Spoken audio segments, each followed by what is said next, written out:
आप देख रहे हैं नया पाकिस्तान और मैं हूं शहजाद इकबाल। वजारत उज़्मा का हल्फ लेने के बाद वजीर आजम इमरान खान ने सीनियर सहाफियों से पहली मुलाकात में कहा था कि अब सबका बिला इम्तियाज एहतसाब होगा। वजीर आजम ने कहा था कि उन्होंने चेयरमैन नैब से कहा है कि सिर्फ ऑपोजिशन का नहीं, कोई हुकूमती रुकन भी करप्शन में मुलविस हो तो कार्रवाई करें।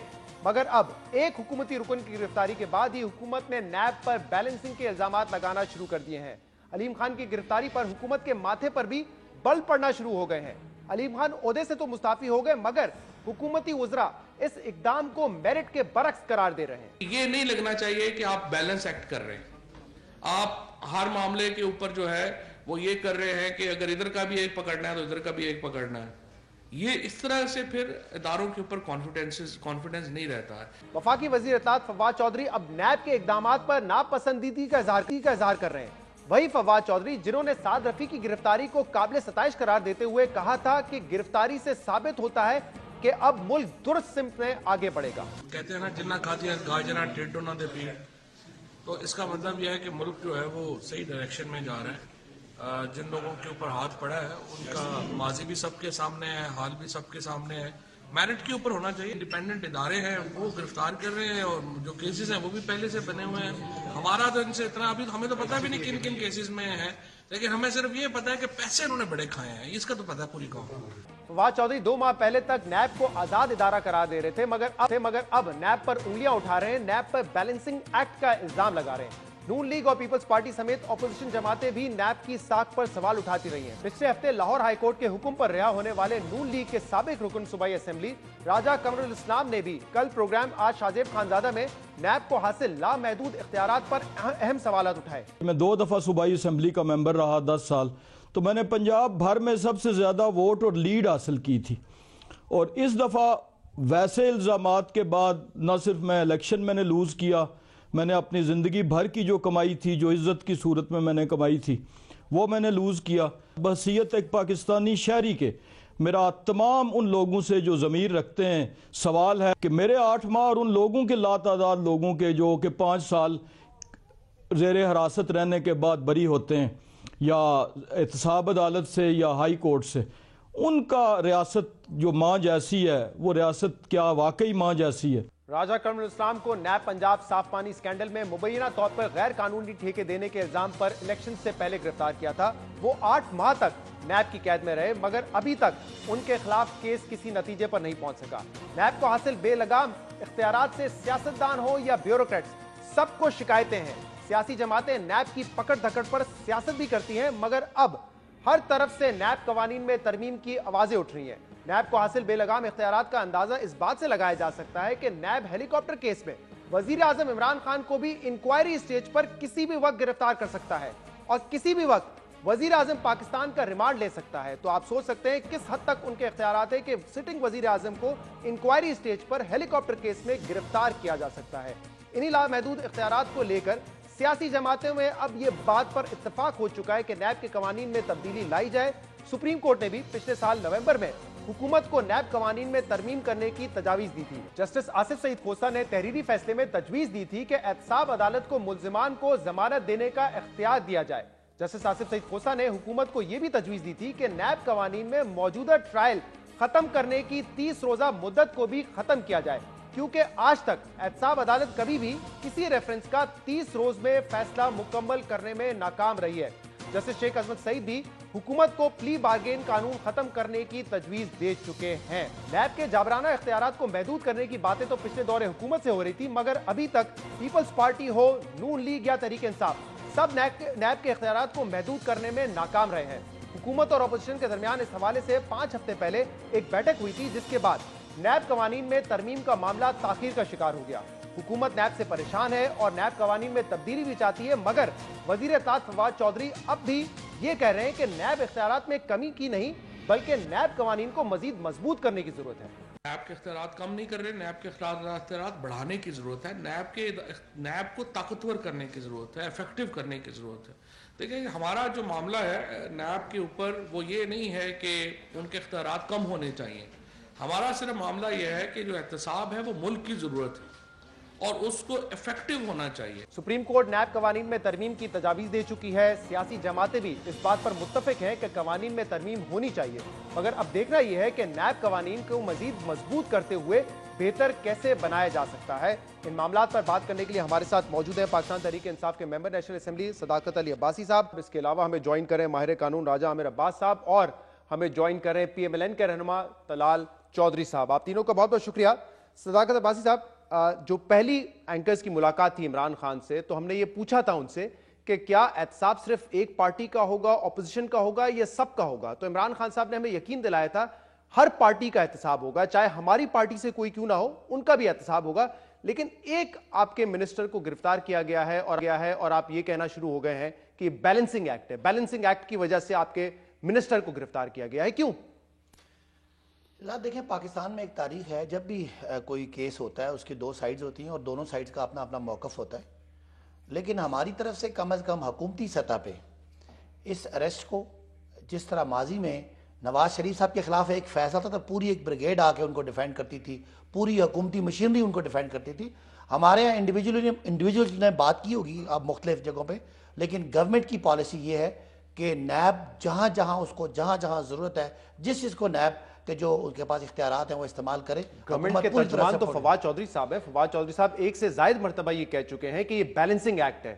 वो कल भी उन्होंने PID में बैठ के प्रेस कॉन्फ्रेंस की है, उन्होंने कहा ये बैलेंसिंग एक्ट नहीं होना चाहिए जिस तरीके से इन्होंने किया है अलीम खान की गिरफ्तारी में। तो कह चुके हैं हुकूमत के तर्जुमान है, उनका जाती मौक़िफ़ नहीं हो सकता। एज एन एग्रीव पार्टी लोग रिएक्ट करते हैं, लेकिन हुकूमत का मौक़िफ़ हरगिज़ ऑफिशियल मौक़िफ़ ये नहीं है कि हम किसी तरह से भी, जिस तरह माजी में नैब को पर काटने की और नाखून काटने की और नैब को गालियां देने की और अदालतों को बुरा भला कहने की बिल्कुल रवायत नहीं है। और एक इससे बढ़ के हाई मॉरल ग्राउंड पे हमारे तो वजीर ने जब उनको अरेस्ट किया गया तो खुद ही अपने वॉलंटरली इस्तीफा देके एक मिसाल कायम कर दी है उन लोगों के लिए जो 30-40 साल मुल्क के में हुक्मरान रह के सारे निज़ाम बना के उसी निज़ाम को गालियां देते पकड़े आप समझते हैं जो अलीम खान की गिरफ्तारी है वो मेरिट पर हुई है? देखिए, मैं उनके पास इतने सबूत होंगे कि उनको गिरफ्तार करना जरूरी था। मैं समझता हूं अगर मेरिट पे नहीं हुई तो अलीम खान को जो कानूनी फोरम है वहां से जाके रिलीफ लेना चाहिए। तो बैलेंसिंग एक्ट है या नहीं है? देखिए, मैं तो आई डोंट थिंक कि मैं इसको बैलेंसिंग एक्ट नहीं कहूंगा। मैं समझूंगा कि ये एक नैब के जो इख्तियारात हैं चेयरमैन के, उन्होंने अपने इख्तियारात इस्तेमाल किए हैं और इस इख्तियारात अगर वो मिसयूज अथॉरिटी है तो अलीम खान को जाती तौर पे किसी लीगल फोरम पे अपने आप को गलत सही साबित करना पड़ेगा पर भी हम बात करेंगे आगे जाके। लेकिन तलाल साहब, ये जो बयानिया था आप लोगों का कि नैब न्याजी गठजोड़ है या अनहोली अलायंस है हुकूमत और नैब का, वो बयानिया तो पिट गया, मतलब कमजोर पड़ गया इस गिरफ्तारी के बाद, क्योंकि पहले आप कहते थे सिर्फ हमारे लोगों को गिरफ्तार किया जा रहा है, अब तो हुकूमत के सीनियर मिनिस्टर को गिरफ्तार किया है नैब ने। बिस्मिल्लाहिर्रहमानिर्रहीम। सबसे पहले तो मैं इजहार अफसोस करना चाहता हूँ इमरान खान साहब से कि उनकी दोनों जेबें कट गईं। वो जो बड़ी जेबें थी, पहले एक नाहल हुए जहांगीर तरीन साहब, अब अलीम खान साहब जेल में चले गए, तो सबसे ज़्यादा नुकसान तो इमरान खान साहब का हुआ। अब छोटी छोटी जेबें रह गई हैं। इंशाअल्लाह ताला वक़्त आने पर वो भी पता चलेगा कि हमारा नैरेटिव जो हम पहले दिन से कहा करते थे कि ये एक तहरीक इंसाफ जो है ये एक ऐसी पार्टी है जो कि जितने लोग करप्शन और जितने लोगों के ऐसे मामलात हैं उन्हें ये तहफ़्फ़ुज़ देती है और तहफ़्फ़ुज़ देने के लिए बनी है। सिर्फ ऊपर से नाम इनका तहरीक इंसाफ है। अब रही नैरेटिव की बात, मेरे भाई, हमारा नैरेटिव जो है वो बड़ा क्लियर है। हम चाहते हैं कि एहतसाब अक्रॉस द बोर्ड हो, एक जैसे स्टैंडर्ड रखे जाएं। वही स्टैंडर्ड अलीमा खान के लिए हो जिस तरह दूसरे स्टैंडर्ड पर दूसरों के साथ इंक्वायरी की जा रही है, वैसे ही JIT बने।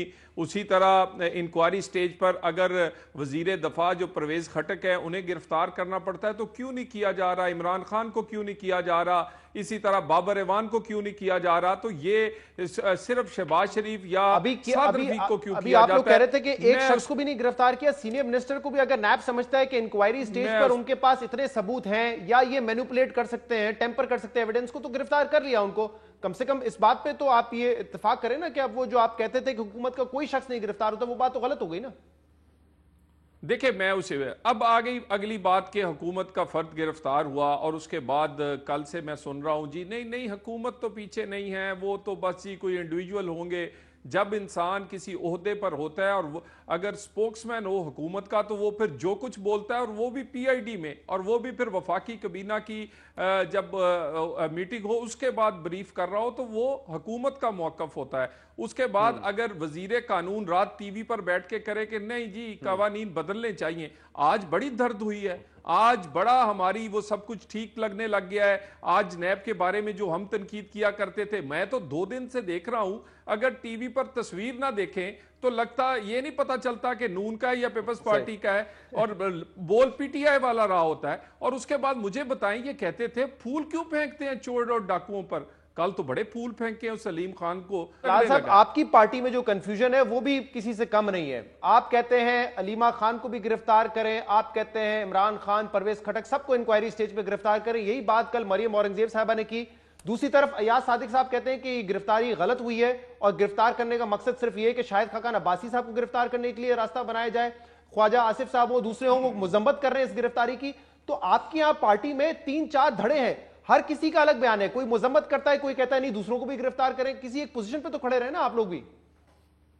देखिए, मैं सबसे पहले इस बात पे मैंने रिस्पॉन्ड किया था इस्लामाबाद हाई कोर्ट के बाहर जब अलीम खान साहब गिरफ्तार हुए थे। मैंने भी यही कहा था कि हमें किसी को गिरफ्तार करवाने का शौक नहीं है, लेकिन हम कहते हैं एक जैसे स्टैंडर्ड पर एहतसाब हो। आप एक स्टैंडर्ड रख लें कि सबको इंक्वायरी स्टेज पे गिरफ्तार करना है, 100 बिस्मिल्लाह, हम हमारी सारी जमात को पकड़ लें। आप एक कोई ना कोई ऐसा कानूनी लेकिन ये ना करें कि किसी के साथ कोई सलूक करें, किसी के साथ कोई सलूक करें। और दूसरी बात यह है, अलीम खान की गिरफ्तारी, 2 चीजें पता चलेंगी, वाकई ये गिरफ्तारी किसी एहतसाब की वजह से हुई है या फिर सियासी मैनेजमेंट हो रही है। किसी अपोजिशन के बड़े को गिरफ्तार करना है तो ये सीक्वेंस ऑफ इवेंट्स बताएगा। मेरे ख्याल से फिर आपकी पार्टी की स्ट्रेटजी ये है कि 6 लोग हैं, 6 अलग अलग बयान दे दे, कोई एक बात तो दुरुस्त साबित हो जाएगी। कोई कहता है बैलेंस कर रहा है, कोई कहता है मुजम्मत कर रहे हैं, कोई कहता है नहीं फलां को भी गिरफ्तार करो। हर कोई अलग बयान दे रहा है ना, तो मेरी गुजारिश मैं आपको समझा देता हूं। देखिए, हमारी सारी जमात का एक मौकफ है कि एक स्टैंडर्ड के साथ एक तरह से आप एहतसाब करें सबके साथ। कोई हुकूमती है, कोई अपोजिशन में है, कोई बिजनेसमैन है, वो किसी डिपार्टमेंट का है।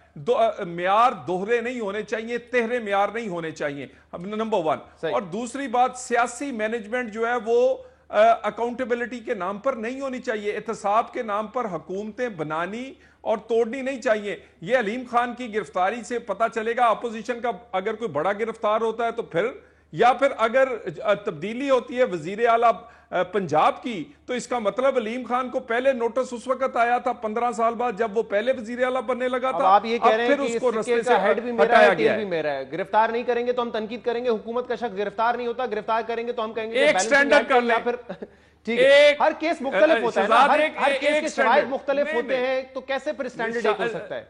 मैं जरा, लेकिन एक इंपॉर्टेंट बात जरा सदाकत अब्बासी साहब, सदाकत अब्बासी साहब, ये जो आपकी पार्टी ने पोजीशन ले ली है आके, अगर कहते हैं कि बैलेंसिंग एक्ट है, तो ये जो नैब नियाजी गठजोड़ था, ये तो आप कह सकते थे आके खत्म हो गया, हमारे शख्स को गिरफ्तार किया गया, किसी ने ये पोजीशन नहीं ली आपकी पार्टी में।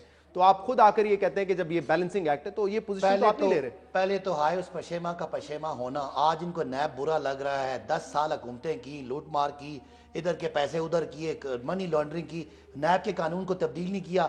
आज 4 महीनों वालों को आप बैठ के ताने दे रहे हैं। एक पहली बात सिर्फ ये बताएं, ये पार्टी ने पोजीशन क्यों नहीं ली आपकी? हमारी हुकूमत ने पहले ऑफिशियल स्टेटमेंट ही आई है प्राइम मिनिस्टर की तरफ से कि हम आइन और कानून के साथ हैं और जिस जिसको अरेस्ट किया है। ऐसा नहीं है ना, ऐसी कोई प्राइम मिनिस्टर की मैंने नहीं स्टेटमेंट देखी, और आपकी कैबिनेट मेंबर्स ने ये बहस की उस दिन, और ज्यादातर लोगों ने ये बात की कि बैलेंसिंग एक्ट है। ये आपकी कैबिनेट उस दिन मीटिंग में डिस्कस हुआ है। मैं आपका कंपैरिजन कर रहा हूं कि नवाज शरीफ साहब के खिलाफ होती थी तो पूरी एक बाहर आके वुज़रा की लाइन आके सरकारी खर्चे पे नवाज शरीफ साहब के कतरी खाद को बैठ के डिफेंड करते थे। आप एक तब्दीली देखें कि हमें तकलीफ है कि हमारा वजीर अरेस्ट हो गया, हमें दुख है, लेकिन हमने किसी बंदे ने भी नैब को उस तरह हाथ काटने और पांव काटने और फवाद साहब का जो स्टेटमेंट है वो क्लियर है कि मिसयूज ऑफ पावर है, एंड फवाद साहब एक स्पोक्सपर्सन फॉर द गवर्नमेंट। नहीं, फवाद साहब स्पोक्सपर्सन वकील भी हैं, वो बातों को अपनी तरह से डिफेंड कर सकते हैं, लेकिन मैं समझता हूं कि हुकूमत का मौकफ बड़ा वाज़ेह है कि अगर ऐसी बात होती तो अलीम खान भी कोई आड़ लेते शहबाज शरीफ की तरह और वो जाके नैब वालों को दबाते, FIA वालों को दबाते। उन्होंने अपना रिजाइन करके एक पूरी ऑपोजिशन को एक आईना दिखा दिया कि ये होते हैं असूल और वो होते हैं उधर के असूल। उधर के वजीर खड़े होके एक करप्ट शख्स को उसको जाती उसकी करप्शन पे डिफेंड करते थे। दूसरी तरफ एक वजीर ने अपने सारा ओहदा सारा इख्तियार देके वो जेल में खामोश। राजा आमिर अब्बास साहब, ऑपोजिशन और गवर्नमेंट की कि अब इस कानून में तब्दीली आनी है, सुप्रीम कोर्ट ने भी कहा है और ये खुद भी मीटिंग्स कर चुके हैं, इस पर इत्तेफाक हो गया कि तरमीम तो हमने करनी है, जरूरी है, ड्रैकोनियन लॉ है, बहुत एक्स्ट्रा ऑर्डिनरी पावर है, सवाबदीदी पावर है, जिनको कट करना जरूरी है। देखिए, दो बातें हैं। अभी तो एक बात हो रही थी कि जी ये कोई बैलेंसिंग एक्ट है। मैं थोड़ा सा उस पर ये कह दूं कि कल ही एक प्रोग्राम में इनके एक और साहब हैं, वो मेरे साथ बैठे थे और उन्होंने कहा कि जी शायद शहबाज शरीफ चूंकि पब्लिक अकाउंट्स कमेटी के चेयरमैन हैं और उन्होंने नैब को बुलाया और वो इन्फ्लुएंस कर दिया और शायद इसलिए नैब ने अलीम खान को अरेस्ट कर लिया। इतनी कमजोर है नैब जी। और एक और इनका स्टांस आ गया कि उनके वकील साहब कहते हैं कि हमने शायद कोई खत लिखा था चेयरमैन नैब को और उस खत से वो नाराज हो गए और अरेस्ट हो गया। अब देखिए, अगर तो मतलब इत्तेफाक ये कि मिसयूज ऑफ अथॉरिटी है, नैब मेरिट पे काम नहीं कर रहा है। ये देखिए, बड़े अफसोसनाक बात है कि एक तरफ अगर आप कहते हैं कि हमने अदारों को मजबूत करना है और अगर आपने मजबूत करना है तो फिर आप अगर ये कहेंगे कि जी वो पब्लिक अकाउंट्स कमेटी के चेयरमैन के प्रेशर में आ गया चेयरमैन नैब और उसने ये केस बना दिए, तो अगर प्रेशर में आके अलीम खान को अरेस्ट किया जाता है तो फिर प्रेशर में आके और भी अरेस्ट हो सकते हैं दूसरी साइड के। तो ये कतन एक बिल्कुल मतलब नैब जो भी काम करता है वो प्रेशर में करता है, कभी किसी के प्रेशर में कभी किसी और के प्रेशर में। ये जो स्टांस इन्होंने लिए, मैं उसकी बात कर रहा हूं। नैब कतन इस चीज को नहीं देख रहा और इनके जो इमरान खान साहब हैं उन्होंने बिल्कुल दुरुस्त कहा। आज उनका कुछ आया कि जो अकाउंटेबिलिटी का प्रोसेस है वो क्रॉस द बोर्ड चलेगा और ये जो अरेस्ट हुआ है ये उसी चीज की निशानदेही है कि अक्रॉस द बोर्ड नैब ने अपना काम रवां दवानी से कर रही है। तो फवाद चौधरी साहब ने कल कहा कि हम इसको मजीद मजबूत बनाएंगे लेकिन इसको ट्रांसपेरेंट बना रहे हैं और यही बात कल लॉ मिनिस्टर फरूक नसीम साहब भी कर रहे थे। लेकिन यहां पे सिर्फ सियासी जमातों का अब एक मौकिफ नहीं है, अब तो सुप्रीम कोर्ट भी कह चुकी है कि इसमें ऐसे कवानीन है जिनको तब्दील करने की जरूरत है और टाइम फ्रेम दिया गया है। बिल्कुल प्ली बार्गेन के केस की तरफ उन्होंने इशारा वॉलंटरी रिफंड के बारे में उसके बाद 30 दिन का ट्रायल के बारे में अब ये करें ना। अब ये मैं नहीं समझता कि इतनी जल्दी, अभी तक तो उस कमेटी एक कमेटी भी बनाई है इन्होंने उसको नैब के कवानीन को रिफॉर्म के लिए, लेकिन जब तक ये पार्लियामान में डिबेट नहीं होगा, ऐसे कमरों में बंद करके आप कुछ भी तरमीम करेंगे वो काबिल कबूल नहीं होगा। आप अगर अकाउंटेबिलिटी को मजबूत बनाना चाहते हैं, अकाउंटेबिलिटी अगर आप का पिवटल पॉइंट है पार्टी का, तो फिर नैब को आपने मजीद मजबूत करना है। लेकिन आमिर साहब, ये जाबिराना कानून और स्वाबदीदी पावर तो है ना। मिसाल के तौर पे as of now prime minister Imran Khan के ऊपर हेलीकॉप्टर केस की इंक्वायरी है, नैब कल उनको बुलाकर अरेस्ट कर सकता है, प्राइम मिनिस्टर इमरान खान को 90 दिन के लिए रिमांड पे भेजा जा सकता है, ये नैब के पास इख्तियार मौजूद है। तो ये स्वाबदीदी नहीं है। सेक्शन 24 की जो डिस्क्रिप्शन है उसको इनको चाहिए कि मीडिया पे या इलेक्ट्रॉनिक मीडिया पे आके बात ना करें, एक बिल ड्राफ्ट करके असेंबली में भेजें कि जनाब जैसे कि बाकी ऑफेंसेस होते हैं उसमें कैटेगरी है, ये बिलेबल है, ये नॉन बिलेबल है, इसमें आप कहते हैं 10 अरब करोड़ है, इससे ज्यादा नैब करेगी और ये स्टेज होगी कि अरेस्ट होगा, चाहे ए हो बी हो सी हो, इसको खत्म करें। लेकिन खत्म किसने करना है? पार्लियामान ने। पार्लियामान ने करना है। एक बड़ी इंपॉर्टेंट बात यह है और इसकी तरफ कल राजा जो कमर साहब है, कमर इस्लाम साहब, उन्होंने भी इशारा किया, नैब के पास यह पावर है कि किसी स्टेज पर भी वो मुलजिम को गिरफ्तार कर सकता है। बेल भी नहीं मिलती उनकी, अब तो बेल कॉन्स्टिट्यूशनल राइट के थ्रू मिल सकती है, नैब के कानून में बेल नहीं मिलती। लेकिन इसके साथ एक और कानून भी है जो कि स्पीडी ट्रायल देता है मुलजिम को, वो 30 दिन के अंदर ट्रायल मुकम्मल करना होता है। तो नैब अरेस्ट कर लेता है, बेल नहीं देता, लेकिन साथ में जो 30 दिन में कानून रेफरेंस उनके मुकम्मल करना होता है वो भी तो इंप्लीमेंट नहीं करा नैब। फिर देखिए, वो मेरे नजदीक तो वो इंप्लीमेंट हो ही नहीं सकता। आपके इल्म में होगा कि मियां नवाज शरीफ को 90 डेज का टाइम दे दिया सुप्रीम कोर्ट ने और फिर भी 1 साल मजीद लग गया। अगर वो नहीं हो सकता तो नैब को ये पावर अरेस्ट करने के और बेल ना देने के लिए इसीलिए दिए थे ताकि एक मुलजिम का स्पीडी ट्रायल हो जाए। यहाँ पे 2-2 साल तक लोग पड़े रहते हैं, 6-6 साल 15-15 साल तक इंक्वायरी पड़ी रहती है। तो ये इसीलिए कानून बना था ना, स्पीडी ट्रायल है कि आप बेशक अरेस्ट भी करें, आप बेल भी ना दें, लेकिन 30 दिन में मुकदमा सुन के खत्म। देखिए, वो नैब ने क्या, इसमें गवर्नमेंट भी इन्वॉल्व हो जाती है। वो इसलिए कि आपने अगर 2 अदालतें बनाई हुई हैं और 5000 मुकदमात हैं तो वो 2 अदालतें ग्राउंड रियलिटीज को देखिए, कभी भी उन मुकदमात का फैसला नहीं कर सकते। या तो मिनिस्ट्री ऑफ लॉ जिसके अंडर आती हैं नैब की अदालतें, उनको बढ़ाएं, उसमें जजेस की तादाद बढ़ाएं। तलाल साहब, अब ये इत्तेफाक है, ऑपोजिशन भी मुकम्मल सपोर्ट करेगी क्योंकि कल फरूक नसीम साहब ने कहा है हम जल्द जो है वो ड्राफ्ट लेकर आएंगे और तरमीम होगी नैब कवानीन में। तो पहले भी आप समझते थे जानिबदारी इम्तियाजी सलूक है, तो अब इत्तेफाक कर रहे हैं इस बात पे कि अमेंडमेंट करनी है इस लॉ में।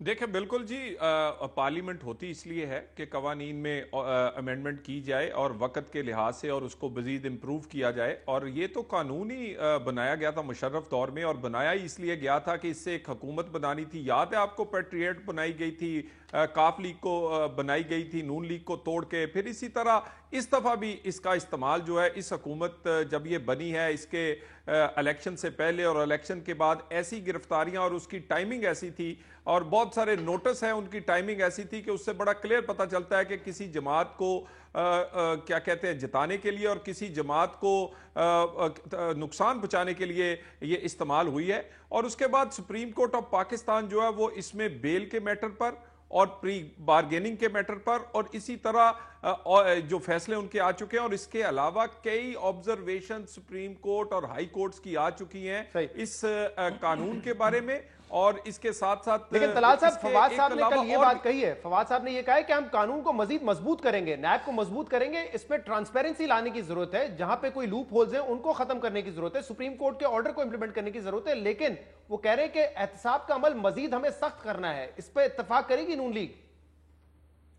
बिल्कुल, देखिए जी, सुप्रीम कोर्ट का जो हुक्म है वो तो बजा लाना चाहिए और उस पर अमल करना चाहिए। और ये तो वो जमात हैं जो कभी कहा करते थे हम पीछे खड़े हैं जी जनाब सुप्रीम कोर्ट के, और जब ये उसे इंप्लीमेंट कर देंगे धरना केस को फैजाबाद के, तो मैं समझूंगा उस दिन के ये बड़े सुप्रीम कोर्ट और बड़े आइन और कानून के मानने वाले हैं। सदाकत अब्बासी साहब, क्या ये वजह है कि आपके साथ बहुत सारे ऐसे लोग हैं जो नैब ज़दा हैं और ये खतरा है आप लोगों को कि उनको गिरफ्तार कर लिया जाएगा? देखिए ना, ये वो लोग हैं जो पहले अलीम खान की रट लगाए थे कि जी उनको गिरफ्तार नहीं हो रहे इसलिए एहतसाब वन वे है, और वो अनहोली अलायंस की बातें करते थे। आज जब अलीम खान गिरफ्तार हो गए तो ये और स्टोरीज आना शुरू हो गए।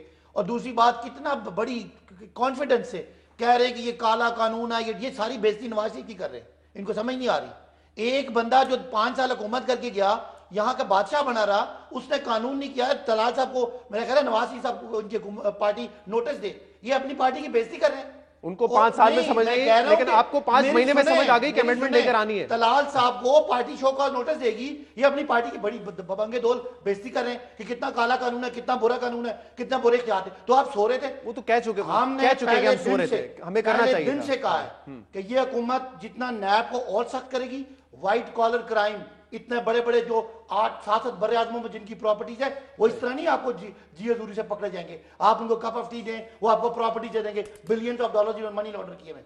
उसके लिए कानून सख्त करना पड़ेगा।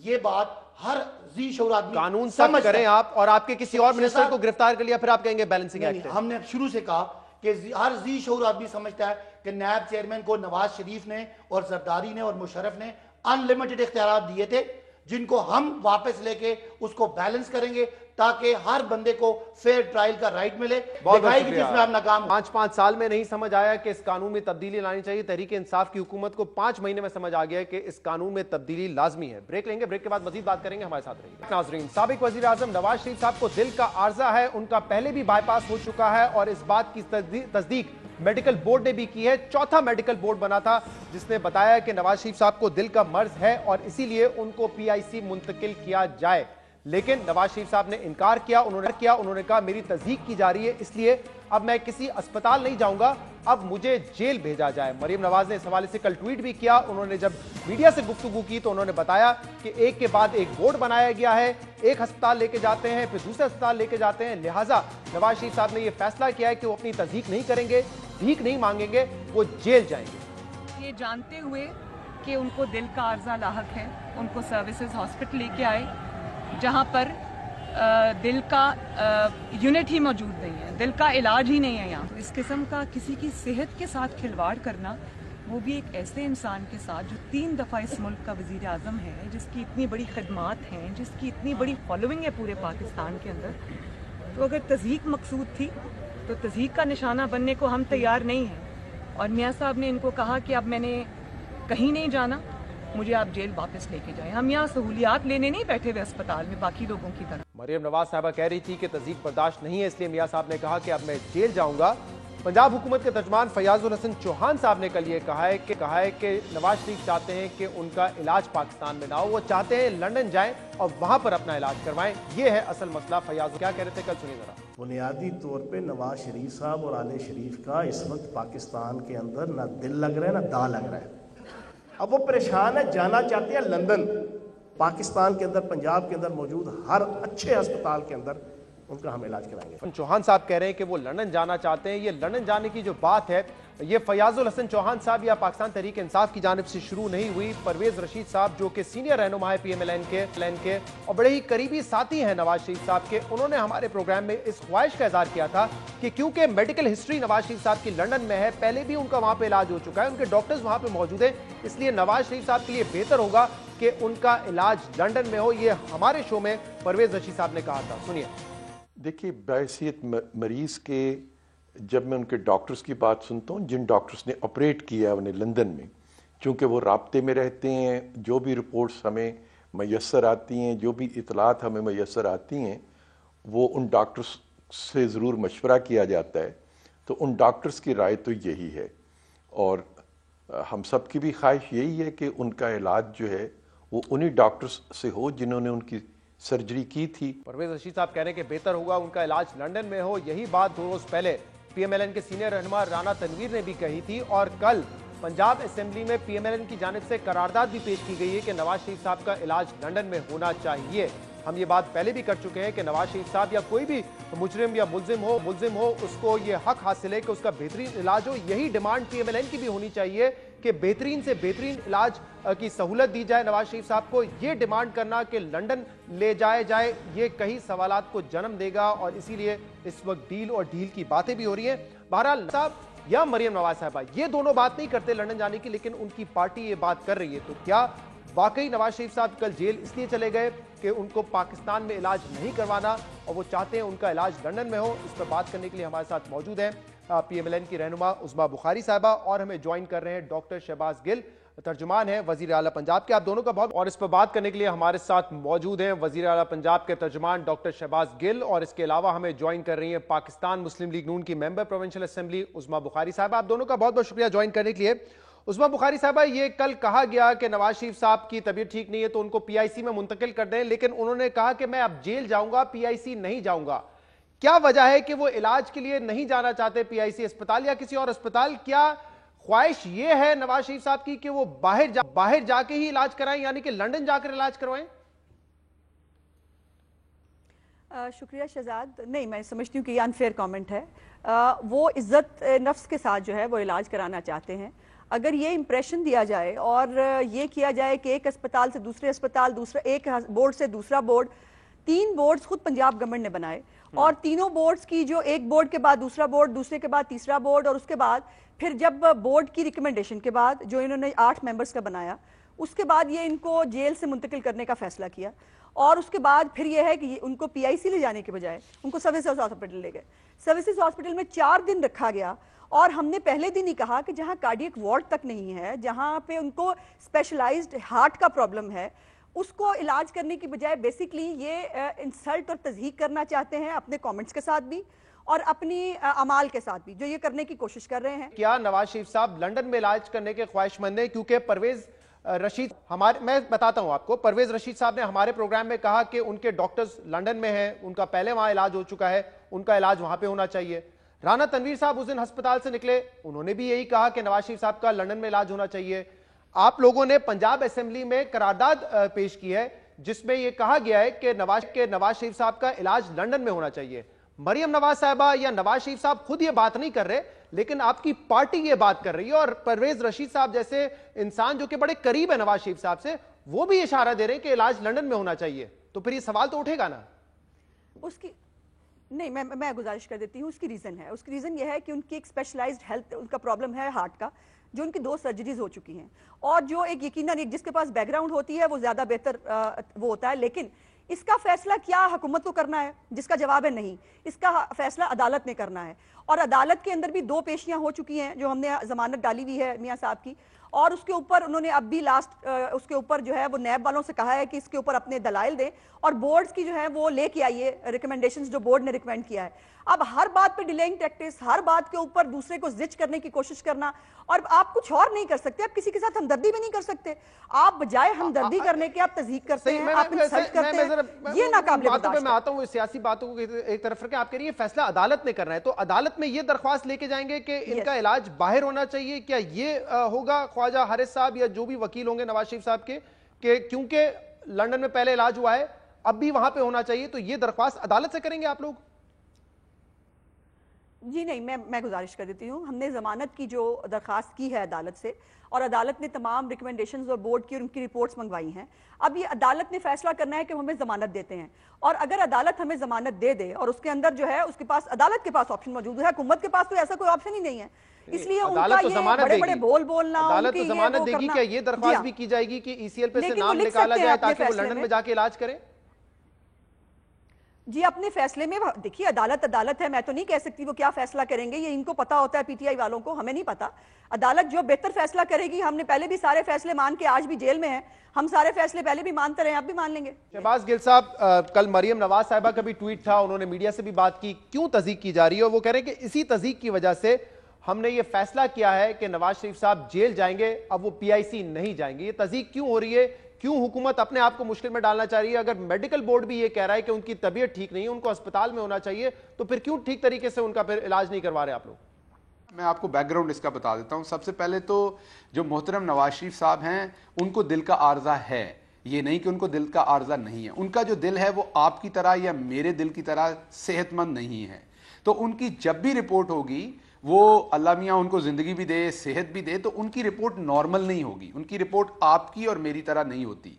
जब किसी शख्स को एक दफ़ा हार्ट अटैक हो जाता है तो उसके हार्ट की जो शेप है, शक्ल है, परफॉर्मेंस है, वो उस तरह नहीं होती जैसे जिस शख्स को हार्ट अटैक नहीं हुआ। तो सबसे पहले तो ये जहन में रखिए कि जब आप किसी फिजिशियन से उनकी रिपोर्ट डिस्कस करते हैं, तो जो करंट सिचुएशन है, जो नवाज शरीफ साहब की उम्र है, जिस उम्र के वो हिस्से में हैं, जो उनकी मेडिकल हिस्ट्री है, उसके हिसाब से कोई खतरनाक बात नहीं है उनकी रिपोर्ट में। ये बात पहले से अंडरस्टैंड करें। लाहौर में शहजाद, अक्सर लोग जो नहीं जानते उनके लिए बता दूं कि जो नहर है लाहौर में सेंटर, उस नहर से अगर आप जेल रोड पे लेफ्ट टर्न करें तो तकरीबन 100-150 मीटर के ऊपर आपकी लेफ्ट साइड पे पीआईसी आता है। ये पीआईसी पहले मौजूद नहीं होता था, ये बाद में बना, और ये सर्विसेज हॉस्पिटल के अंदर बना। इस बात को समझिए, ये सर्विसेज हॉस्पिटल का ही हिस्सा है जमीन के हिसाब से। ये किसी जमाने में सारी जमीन सर्विसेज हॉस्पिटल की थी। तो पहला गेट पीआईसी का आता है, पीछे से ये दोनों मिले हुए हैं अंदर से ये हॉस्पिटल्स, और अगला गेट सर्विसेज का आता है। किसी जमाने में दिल के लिए अलग डिपार्टमेंट समझे बना, और फिर आहिस्ता आहिस्ता वो इंस्टीट्यूट बन गया। जवाब देता हूं, जैसे कायद-ए-आज़म यूनिवर्सिटी में साइकोलॉजी का डिपार्टमेंट बना, उसके बाद उसे इंस्टीट्यूट ऑफ साइकोलॉजी कर दिया गया। वो एक अलग से इंस्टीट्यूट है बट है यूनिवर्सिटी के अंदर वो। तो ये कहना कि सर्विसेज में शिफ्ट कर दिया गया, ये गलत बयानी है। सर्विसेज इसलिए कि वो एक फुल फैसिलिटी हॉस्पिटल है। नवाज शरीफ साहब के गुर्दे भी बिल्कुल बहुत बेहतरीन नहीं है उनकी एज की वजह से, उनकी हेल्थ की वजह से। उनके जो हमें फिक्र थी जब उनके रिजल्ट्स आए कि उनको एक फुल फैसिलिटी हॉस्पिटल में रखना पड़ेगा। पीआईसी सिर्फ दिल का है और पीआईसी सर्विसेज का हिस्सा है। मैं दोबारा एक्सप्लेन कर रहा हूं, अगर एक पेशेंट को सर्विसेज हॉस्पिटल जहां कल थे नवाज शरीफ, वहां से पीआईसी मुंतकिल करना हो तो उसमें कितना टाइम लगता है? मुंतकिल करने की जरूरत ही नहीं, वो सारा कुछ वहीं मौजूद है। समझ ले, कॉरिडोर है दरमियान में उनके, आपको मुंतकिल नहीं करना पड़ेगा। वो डॉक्टर पैदल उधर आ जाएंगे। आप मेरी बात समझ रहे हैं ना? कुछ करने की जरूरत नहीं है वहां पे। लेकिन शहबाज साहब, मरियम साहबा ने कल ये ट्वीट किया था कि उनको चेस्ट पेन भी हो रहे थे, जेल में वो आवाजें देते रहे। इसका मतलब उनका एक इशू तो है, हिस्ट्री तो है, लेकिन उनको तकलीफ भी हो रही थी। मैं आपको बताता हूं। हम तो देखिए जी, मैं तो कोई ऐसी स्टेटमेंट नहीं दूंगा जो मेरे सामने, जिसके पेपर्स ना हो या जिसकी मुझे ऑफिशियली इंफॉर्मेशन ना हो। जो मुझे ऑफिशियल इंफॉर्मेशन है वो ये है कि डॉक्टर्स के बोर्ड ने, ये इन्होंने अपनी मर्जी से नहीं कहा कि वापस जेल जाना है। डॉक्टर्स के बोर्ड ने कहा कि अब हॉस्पिटल में रहने की कोई खास जरूरत नहीं है। सर्विसेज हॉस्पिटल ने इन्हें डिस्चार्ज किया। तो जब एक कैदी जो जेल में हो इस टाइम, उसको आप डिस्चार्ज करेंगे हॉस्पिटल से, तो गवर्नमेंट कहां लेके जाएगी? जेल वापस लेके जाएगी। तो आप बड़ी अहम बात करें, आप कह रहे हैं ये जो मेडिकल बोर्ड था उन्होंने कहा है कि इनको सर्विसेज हॉस्पिटल से डिस्चार्ज करके वापस जेल मुंतकिल कर दें। नहीं, देखिए दोबारा समझिए। मेडिकल बोर्ड ने एक अपनी रिपोर्ट देनी होती है, उस रिपोर्ट के ऊपर जो आपका हॉस्पिटल है उसने अपना डिसीजन करना है उस रिपोर्ट को पढ़ के।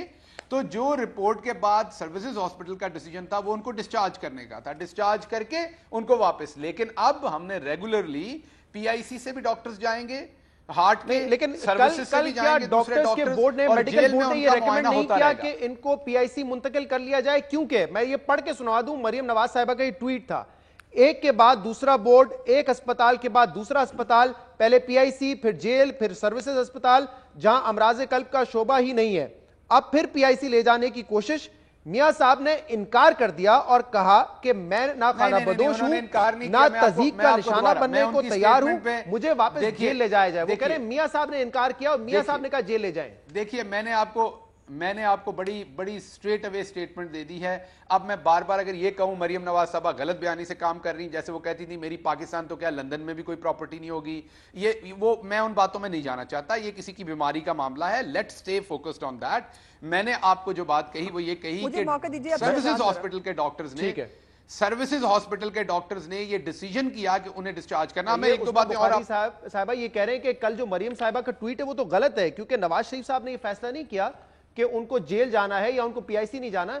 ये फैसला तो वैसे ही कर लिया गया था कि उनको डिस्चार्ज करना है, क्योंकि उनकी मेडिकल हिस्ट्री जरूर है, लेकिन फिलहाल ऐसा कोई उनको खतरा नहीं है। देखिए शहजाद, पहली तो बात यह है कि सियासत किसने की और किसने क्या कहा रिकॉर्ड पे मौजूद है। यही तर्जुमान साहब के जरा स्टेटमेंट्स निकाल के देखिए। जब हमने पहली दफा शिकायत की कि उनको तकलीफ हुई है सीने में और उनको डॉक्टर को मिलाया जाए, उसके ऊपर भी इन्होंने ट्वीट फरमाया कि वो झूठ बोल रही हैं और ऐसी कोई बात नहीं है। उसके बाद जब डॉक्टर्स अंदर गए और उन्होंने कहा कि बिल्कुल इनको तकलीफ हुई है, इनको, उसके ऊपर फिर एक बोर्ड बना, फिर दूसरा बोर्ड बना। मेरी गुजारिश ये है भी जो हदूद अरबा बताया है इन्होंने पूरा सर्विसेज हॉस्पिटल का, और ये वो नया ब्लॉक बनाया गया है शहबाज शरीफ के दौर के अंदर। और लेकिन उसका ये कहना, मुझे सिर्फ सवाल ये है कि 4 दिन के अंदर, जो 4 दिन वहां रखा गया, वहां पर हार्ट के कौन कौन से डॉक्टर ने उनको विजिट किया, कौन कौन से डॉक्टर जो हार्ट के हैं उनका ट्रीटमेंट करने की कोशिश वहां पे की गई। जो मैं इनकी बात मानूं, एक कॉरिडोर है, बस वो एक ही हिस्सा है, बात ऐसे नहीं है। ये गलत कह रहे हैं, क्या वो पीआईसी उसका हिस्सा नहीं है, कॉरिडोर का फर्क नहीं है, क्योंकि मैं नहीं गया उस अस्पताल में। देखिए नहीं, बात हिस्सा होने की या ना होने की नहीं है शहजाद, यही तो प्रॉब्लम है इनका। ये दूसरी बातों में उलझाते रहते हैं, मेन पॉइंट के ऊपर बात आने नहीं देते। इशू ये है कि वो जहां भी मौजूद है उनको एक हार्ट का प्रॉब्लम है। अब वहां पे इलाज किस चीज का होना चाहिए, हार्ट का या किसी और चीज का। अब दूसरा मेरा सवाल ये है कि अभी जो हदूद अरबा बताते हैं सारी बात उन्होंने की, अब ये आप सिर्फ डॉक्टर महमूद अयाज जो एमएस है सर्विसेज हॉस्पिटल के, उनका स्टेटमेंट निकालिए, आपके भी चैनल पे मौजूद होगा। उन्होंने कहा जी हमारी तरफ से हमने उनको डिस्चार्ज कर दिया, चूंकि उनको स्पेशलाइज्ड हार्ट के प्रॉब्लम है, उनको उसकी जरूरत है, हमारे यहाँ पर रखने की जरूरत नहीं है। अब ये बात को ऐसे ट्विस्ट करना और कहना कि जी उन्होंने फारिग कर दिया, तो उन्होंने कहा था कि भाई इनको हार्ट के लिए लेके जाओ। जवाब दे दें डॉक्टर शहबाज गिल साहब, क्योंकि ये तो मैंने भी सुना है। उन्होंने कहा था कि उनको अब हमने ये रेकमेंड किया है कि पीआईसी मुंतकिल करें, ये तो डॉक्टर साहब ने कहा है उस दिन आकर। जी मैं दोबारा आपको ये बता रहा हूं कि जो हमारे सामने रिपोर्ट आई थी उसको जो डॉक्टर्स के साथ कंसल्ट किया गया, आप दोबारा इस बात को समझिए कि नवाज शरीफ साहब इस टाइम जेल में हैं, वो एक अदालत से कन्विक्टेड मुजरिम है इस टाइम, और उनकी तमाम तर जिम्मेदारी उनकी वेलबींग की जो है वो होम डिपार्टमेंट के ऊपर है पंजाब के, उसमें आला अफसरान भी हैं, उसके ऊपर पॉलिटिकल गवर्नमेंट है। इसमें अगर कोई भी गलत फैसला लेगा तो वो उसका जिम्मेदार होगा। होम मिनिस्ट्री की जिम्मेदारी है, होम डिपार्टमेंट की। मैंने कहा मरियम नवाज साहिबा ने भी कल ये कहा है कि जिम्मेदारी हुकूमत पर आएगी अगर नवाज शरीफ साहब को कुछ भी हुआ। ये जिम्मेदारी लेने के लिए आप लोग तैयार हैं? जी अगर हम किसी किस्म की कोताही करेंगे तो बिल्कुल वो जिम्मेदारी जो अफसरान उसमें मुलव्वस होंगे, जो भी हुक्म देने वाला मुलव्वस होगा किसी की भी सेहत के बारे में, ये सिर्फ नवाज शरीफ साहब नहीं, वहां पे अगर कोई साइकिल चोरी के केस में है और उसके बारे में भी तो हुकूमत की जिम्मेदारी होती है। बहुत बहुत शुक्रिया। डॉक्टर शहबाज गिल कह रहे हैं कि नवाज शरीफ साहब की इलाज की जिम्मेदारी हुकूमत की है। कल मरियम नवाज साहब ने भी ये कहा था कि अगर नवाज शरीफ साहब को कुछ भी हुआ तो उसकी जिम्मेदारी हुकूमत पर होगी। हम पहले भी कह चुके हैं कि शरीफ फैमिली या पीएमएलएन की ये डिमांड तो दुरुस्त है कि नवाज शरीफ साहब का बेहतरीन इलाज होना चाहिए, बेस्ट फैसिलिटीज उनको मिलनी चाहिए, लेकिन जब वो ये बात करते हैं कि उनका इलाज सिर्फ लंदन में होगा, उनको लंदन भेजा जाए, तो वो कई सवालात को जन्म देता है। और इस वक्त हुकूमत के लोग यही सवाल उठा रहे हैं कि क्या नवाज शरीफ साहब लंदन जाना चाहते हैं, सिर्फ लंदन जाना चाहते हैं अपने इलाज के लिए। प्रोग्राम में शामिल फेडरल मिनिस्टर मुराद सईद ने आज संगीन इल्जामात लगाए हैं, करप्शन के इल्जाम लगाए हैं साबिक वफाकी वजीर एहसन इकबाल पे। उन्होंने कहा है कि प्लानिंग मिनिस्ट्री में बहुत करप्शन हुई है। पहली किस्त वो कह रहे हैं कि मैं सामने लेकर आया हूं, जिसमें मुल्तान सक्कर मोटरवे में 60 से 70 अरब रुपए की करप्शन हुई है। नुकसान हुआ है क्योंकि ये मंसूबा इनिशियली 259 बिलियन का था, जिसको एहसन इकबाल ने और उनके फ्रंटमैन जावेद सादिक ने 300 अरब से जायद का बना दिया और इसमें 60 से 70 अरब रुपए की करप्शन हुई। क्या कह रहे थे मुराद सईद साहब? वफाकी वजीर मुराद सईद इल्जाम लगा रहे हैं एहसन इकबाल पर और कह रहे हैं कि ये कॉन्ट्रैक्ट जो है उन्होंने अपने फ्रंटमैन जावेद सादिक को दिलवाया। जावेद सादिक पे पहले भी 2016 में इमरान खान साहब इल्जाम लगा चुके हैं कि वो शहबाज शरीफ के फ्रंटमैन थे। ये भी आज मुराद सईद साहब ने बताया कि गुड गवर्नेंस के जरिए हमने जो नए ठेके दिए हैं उनको बिडिंग के जरिए दिए हैं और 6 माह में, तकरीबन 6 माह में वजारत ने 9 अरब 54 करोड़ रुपए का फायदा हासिल किया है। इस वक्त हमारे साथ मौजूद है साबिक वफाकी वजीर एहसन इकबाल साहब। एहसन इकबाल साहब, आप पर बड़ा संगीन इल्जाम लगाया। उन्होंने कहा है कि आपकी जो मिनिस्ट्री थी, प्लानिंग मिनिस्ट्री, उसमें शदीद करप्शन हुई है। उसकी पहली किस्त वो सामने लेकर आए जिसमें 60 से 70 अरब रुपए की करप्शन का इल्जाम वो आप पर लगा। 5 सालों के अंदर मिनिस्ट्री ऑफ प्लानिंग और उसके स्टाफ को ये एजाज हासिल है कि हमने 700 अरब रुपए की रैशनलाइजेशन की है उन मंसूबों में जो मुख्तलिफ वजारतों से हमारे पास मंजूरी के लिए आते थे।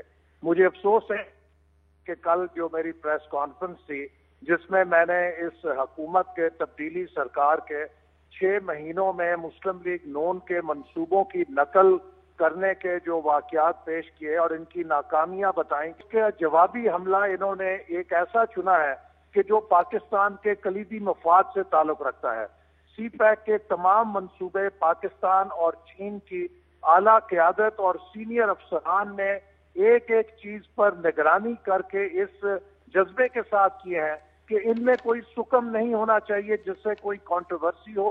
ये बात भी मैं वाजे कर दूं कि हुकूमत का कोई इख्तियार नहीं था पाकिस्तान की कि वो किसी भी कॉन्ट्रैक्टर को इकबाल साहब, आप कह रहे हैं कि पैसे बचाए। उन्होंने ये बताया, उन्होंने कहा कि 2013 में ये मंसूबा जब किया गया था, इसका PC1 बन रहा था तो 259 बिलियन की कॉस्ट थी। आप लोग कॉस्ट 400 अरब से ऊपर लेके गए, फिर उसको रिवाइज करके 300 लेकर आए, तो कम करने के बावजूद 60-70 अरब रुपए महंगा पड़ा है ये मंसूबा आप लोगों को। देखिए, मैं इसकी आपको तफसील बताता हूं कि जब ये PC1 हमारे इदारों ने, NHA ने मंजूर किया तो वो पाकिस्तानी स्पेक्स के ऊपर बनाया था और जब हम CPEC में गए तो उसमें ये बात दर्ज थी कि जो मंसूबे किए जाएंगे उनमें चाइनीज स्टैंडर्ड्स को चाइनीज कंपनी फॉलो करेंगी, क्योंकि सेफ्टी के हवाले से और प्रोटेक्शन के हवाले से और टेक्निकल लेवल पे उनके कई डिजाइन हमसे थोड़ा ज्यादा हायर साइड के ऊपर है।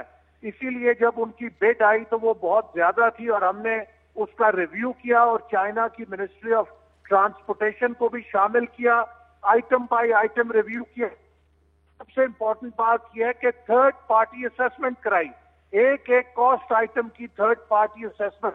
सर, आपने थर्ड पार्टी असेसमेंट करवाई है, वो कह रहे मेरे पास डॉक्यूमेंट्स मौजूद हैं। तो अगर आप कहते हैं कि इल्जाम गलत है, झूठा इल्जाम है, तो फिर क्या करेंगे आप? देखिए, चैलेंज करेंगे और इनके खिलाफ हद तक इज्जत का दावा भी करेंगे।